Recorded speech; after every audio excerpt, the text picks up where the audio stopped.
Hello everyone, welcome or welcome back to my channel. My name is Katie. I am the Introverted Reader. Ignore the way I look, okay? Ignore it, because today I am doing a rapid fire wrap up because I'm doing a shift in work the afternoon, so we gotta get this out quick. So you're just gonna have to forget about the way I look right now. I washed my hair, I did my stuff on my face, but you know, and we're hydrated, that's why. Anyway, let's go. This is all the books that I have read in the month of March. So we're just gonna rapid fire. Okay, 7 in total in March. Can you believe? Anyway, we're gonna get the bad news out. I've got them written down so I don't get mixed up.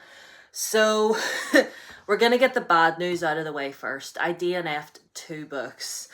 I DNF'd Isle in the Silver Sea by Tasha Suri, but I've done an entire video on this, so if you want to know my feelings on this, go watch that video. Let me move my water.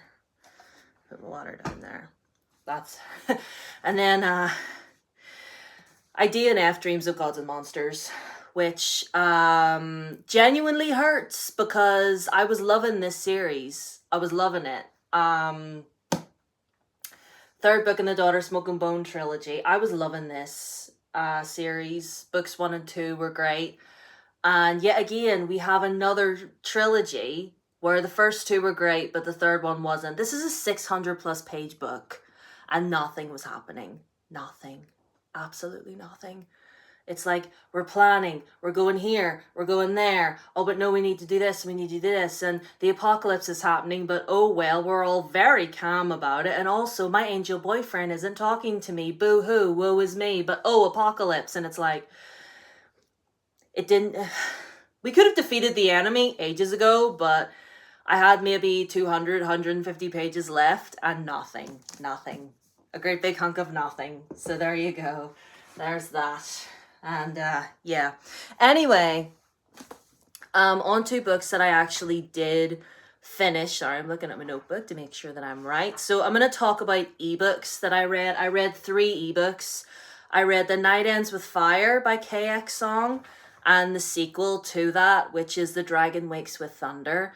Really enjoyed them. Really enjoyed them. Sort of like it's about this girl whose father wants to marry her off, basically for money, because he has none, because he gambled it all away.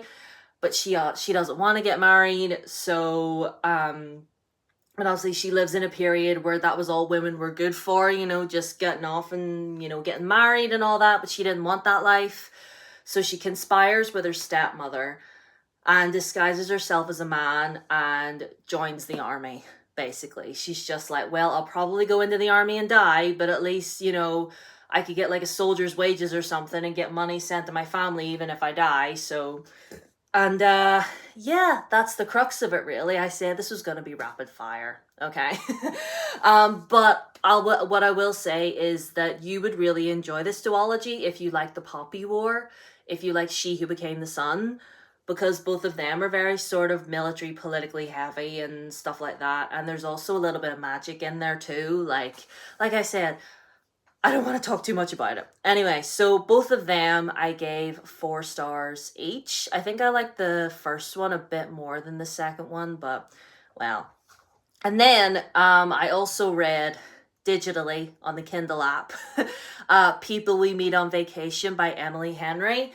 I gave that 3, or probably realistic, it's more like a 2, 2.5. But again, I have an entire video about that book, so go watch that if you want the full tea on that. Now, on to physical books that I read. I read The Dragon and the Sun Lotus by Emily Wen Chow. This is the sequel to Scorpion and the Night Blossom, which is about this girl whose family aren't doing very well because her father was killed by a demon, and she wants to take part in this thing called the Immortality Trials. Hold on, I need a drink. So anyway, she takes part in this competition called the Immortality Trials in order to win a pill of immortality to save her mother, who is unwell. So that's the first one. I can't really give you a synopsis on the second one because that'd be spoilers, but I tabbed. I didn't tab this as much as the first one. I don't think. I think I enjoyed the first one a little bit more, but this was still really, really good. I love this. Like, if you love a good fantasy sea drama, you would lap this up. Like, Love in the Clouds, Love Between Fairy and Evil, I'm trying to think of another one. Anything along those lines. If you like those, you would like this. I did kind of find the ending of this to be a bit rushed. I feel like we could have, it could have been a little bit bigger. We could have expanded a little bit more on some things. Everything happened rather quickly at the end. It was all a bit convenient. Everything ended rather well for everybody, which I guess is fine. You know, give them a happy ending, because we'll hardly get happy endings in C-dramas, but still, that was probably my only gripe. But other than that, still beautifully written. I love the main character and like her journey and everything, and the length she was willing to go to protect her family and everybody she cared about. So yeah, I love this. Goodreads, I gave this 5, but in reality, it's more like a 4.5. More like a 4.5. Let me turn around so you can see. And then the next book that I read from physically was Better in Black. The second novella out of this, which is called The Beautiful Agitara. And this, because this is like a Shadowhunter novella collection, sort of centered around all the favorite couples within the Shadowhunter world. And this one's centered around James and Cordelia, which was fun. Well, it was supposed to, but we didn't get either one of their perspectives. We got a different character's perspective, but I guess it sort of kind of makes sense for the story. But anyway, I was just a bit confused about that. But doesn't matter. Still a great story. And you know, I have to have the Shadowhunters in my life somehow, you know? I really want to reread The Mortal Instruments again at some stage. I really, really do. Anyway, so that's the 2 physical books that I read. The second Better in Black novella, I gave 4 stars. So audiobooks, last 2 I want to talk to you about today. I listened to The Two Towers by J.R.R. Tolkien, read to us by Andy Serkis. Again, brilliant.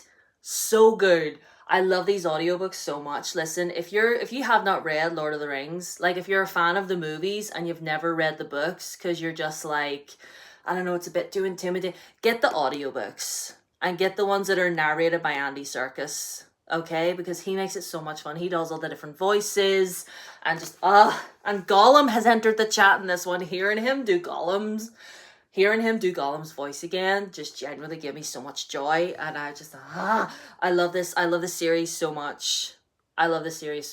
Like, the movies mean everything to me, and now that I've read the books, I'm just like, I love it even more. So 5 stars to The Two Towers, and hopefully I'm going to be listening to Return of the King very soon. Hold on, can you see? Well, do you know what? I'll take a thumbnail photo of them all and you can see them in the thumbnail.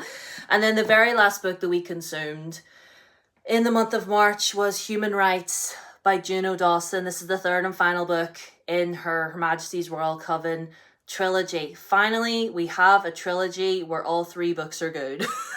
Because there's been so many that I've read as of lately, whether they've been rereads or reading for the first time, where like the first one would be good, the second one would be good, and then the third one would be a flop, looking at you. But this one wasn't. This was so good. This one actually had me almost tearing up at the end. I'm not gonna lie to you. Like, if you love witchy stuff, if you love strong, beautiful, powerful women, and like powerful women who are just amazing and badass, but at the same time, yes, they're sensitive and they can be broken down, but then they band together as a sisterhood to just smash anybody in their way. Like, I love this so much. I love it so much. Like, if I could recommend any of Juno Dawson's work, 100% it would be this one. 100% it would be this one. Amongst other ones. There's other ones she's written too that are pretty good, but this is probably my favorite from her that I have read so far. I haven't read everything from her, but I plan to. Anyway, 5 stars. 5 stars. Like, 5 stars all round for this trilogy. It's beautiful. Anyway, so Yeah, so that is all the books that we consumed in the month of March. Read 7 books. I'm really sorry about the chaoticness of this video, because like I said, I'm doing a shift in work this afternoon because I swapped with someone. But yeah, I hope you all enjoyed this video. I hope you're all doing well. I hope you are all staying hydrated.